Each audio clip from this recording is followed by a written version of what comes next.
Have you ever prayed but never got an answer, and wondered if God was really there? Did you feel all hope was gone, but in His time He came along and answered the prayer you thought was gone? There is no prayer too small, for God hears them all. The answer may not be just what you want, but He always knows what's right, even when we think it's wrong. Just remember, there is no prayer too small.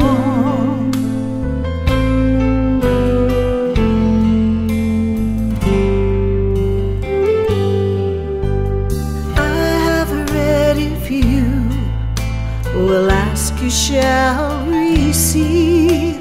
No matter what it is, I still believe. There is no prayer too small, and even when we fall, He gives us just exactly what we need.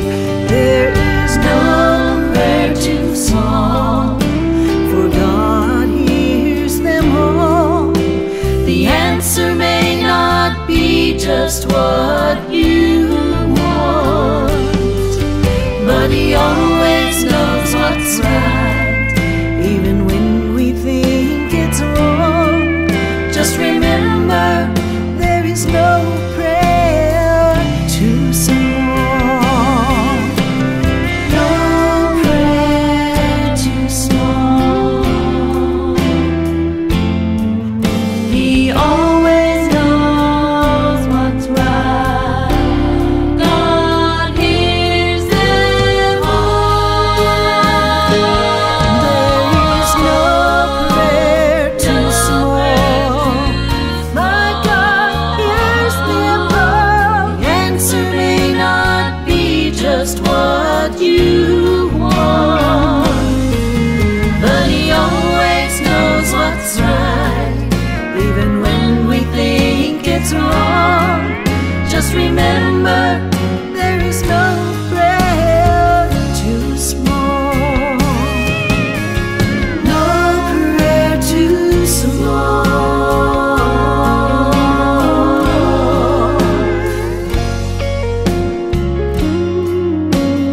No prayer too small.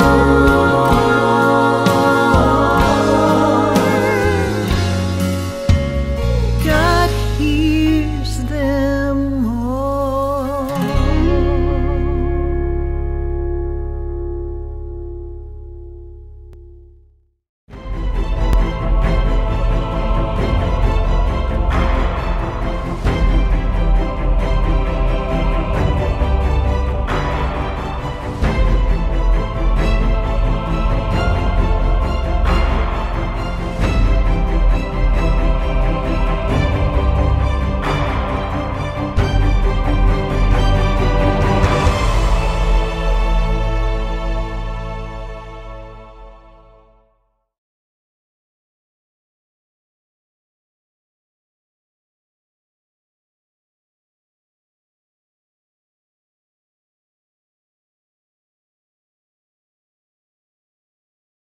Hello, my name is Ralf Friedrichs. I'm an addiction recovery coach and the host of the Take Your Life Back Today show. As an addiction recovery coach, I want to share something with you, and let me be crystal clear to leave an everlasting impact upon you.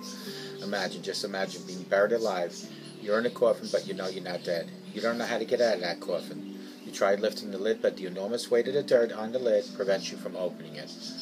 Then you try banging on the lid to maybe unsettle the dirt, and somebody might notice and try to help you get out. This is what it's like to find yourself at the lowest point of alcohol and drug addiction. You know you need help. You know you can't do it on your own. You don't know how to get any help. You just think you're going to die. Usually, though, people don't think about death when they're habitually abusing drugs and alcohol. In order to feed an addiction, you have to be great at repressing the fear of death. I often ask you, my audience, did it ever cross your mind while you're abusing drugs and alcohol that maybe, just maybe, you might overdose and take something away that God had given you called life? With this, let me leave one last thought. Don't be like the person that went to the grave without seeking help. Instead, just pick up the phone and call me at 1-844-405-HELP, and I promise I'll help you take your life back. People like Larry Geis from the Geis Academy at 516-458-2741. Larry Geis also has a website at www.odysseyconsult.org. Larry Geis and I always tell folks like you, it doesn't matter where you came from, it doesn't matter where you've been. What matters is that you're seeking help for a better tomorrow. Call Larry at 516-458-2741. Folks, at night, when you take your slippers off, don't just leave them at the edge of your bed, stick them under your bed. And that way, in the morning, you'll be forced to get on your knees to retrieve them, to look under your bed and retrieve them. When you're on your knees, what better way to start communicating and thanking God is to use a thing called Knee-mail, K-N-E-E-mail. Knee-mail is your personal chat line between you and God. It's when you ask God for guidance and direction, mercy and forgiveness. When you thank God for everything that you have in life. Knee-mail, utilize it each and every day. Thank God for your health, your food, your husband, your wife, your children, your home. Ask God to protect you each and every single day. Then put those slippers on and walk with God 24/7. Do this each and every night. Take them off, put them under your bed. Every morning, put them on and utilize Knee-mail. Today we're going to talk about how to keep your head above water when life, that's right, when life gets a little tough and a little hard to deal with. Human beings can't swim when we're born. Maybe, but maybe, hold on, let me just straighten this out. There we go. Don't have the natural instinct or the gills or the muscles to do so. We take lessons, splashing and gasping in the safety of our parents' arms until one day we'd learn to do it on our own. Some of us take it like we were born to be fishes. Others sink like rocks.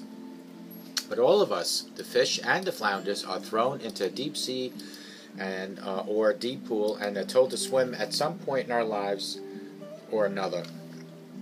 It's called growing up. That's when the waves of responsibility start to come at us like big waves.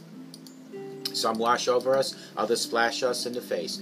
Many of us end up treading the deep waters or depth, anxiety, loneliness, or overwork. And even for the good swimmers, maybe like you, there are moments when our buoyancy leaves us and we feel like we are going to sink, being pulled under by the weight of the daily life. Overwork has been pulling me under lately. I've got too much on my plate, too much I feel I should be doing, too many ideas I want to follow through on, and I want to continue doing these videos on the track that I have been doing. And the obligations that I have to meet, people who count on me to take care of those obligations, and the material to do these videos take a lot of my time. Even though I'm super inspired and jazzed up by life's possibilities, the multitude of options, advice, choices, directions, destinations, and decisions feels so deep sometimes that I can't possibly see my way swimming across them all. No matter how many strokes off my to-do list I do each and every day, things just keep adding and the list seems to be growing instead of becoming narrow and shorter. I know I have to do something differently so that my to-do list isn't just one more thing pushing me under. I know I have to take action so I don't completely lose myself. Here are 5 ways to help me keep my head above water. I hope they will help you when you feel overwhelmed. Let yourself float. Relax, breathe, force yourself to pause, stop, and just be. Even if it's just for a few moments inside that calm space beyond your shoulds, to-dos, and what-ifs is room for you to gather your thoughts, your strengths, your senses, your priorities, your purpose.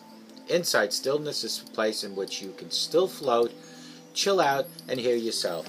You likely already know that you need to come and do what's next. Let yourself float and listen. Number 2 is expend less energy. If you're overwhelmed, simply decide to do less. Take on less, be less, and have less. Just for now, let yourself come up for air by expanding less energy. Money is energy, time is energy, fear is energy, emotion and drama are energy. Spend less, release yourself, and have less pressure on yourself.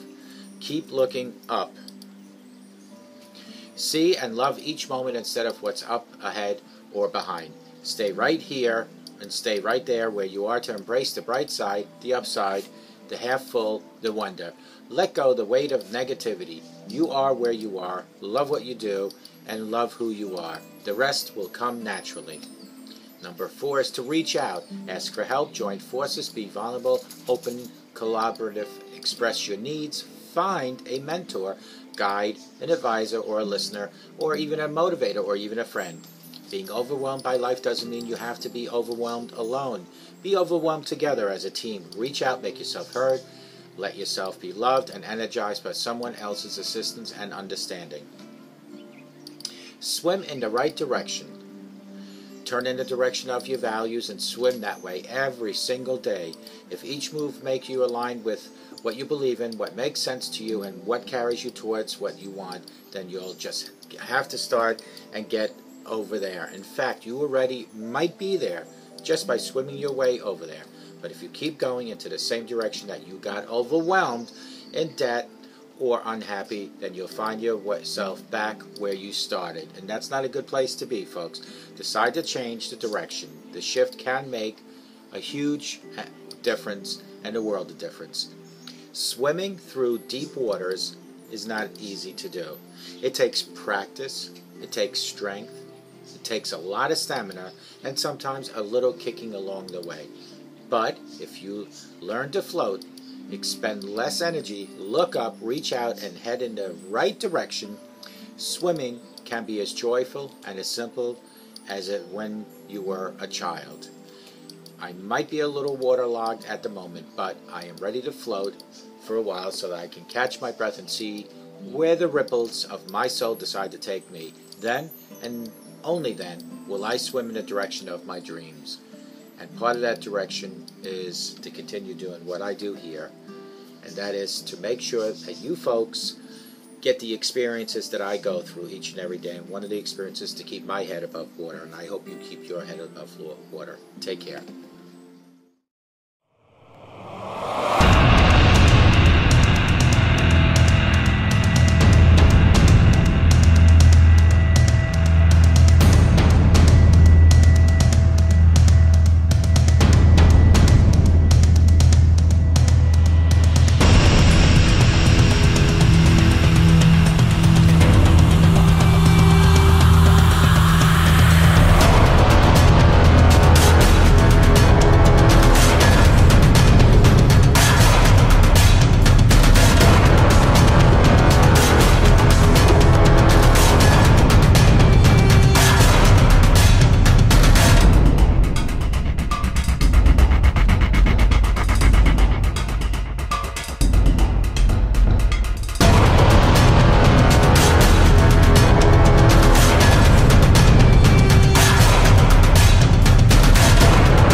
but never got an answer, and wondered if God was really there.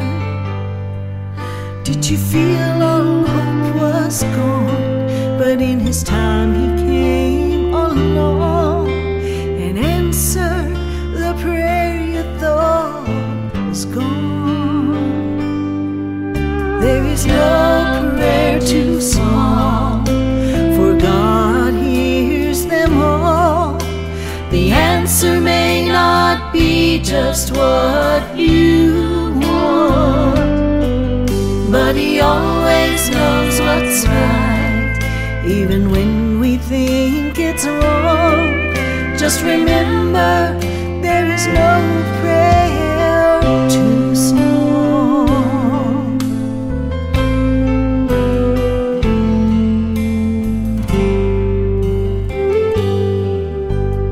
I have read if you will ask, you shall receive.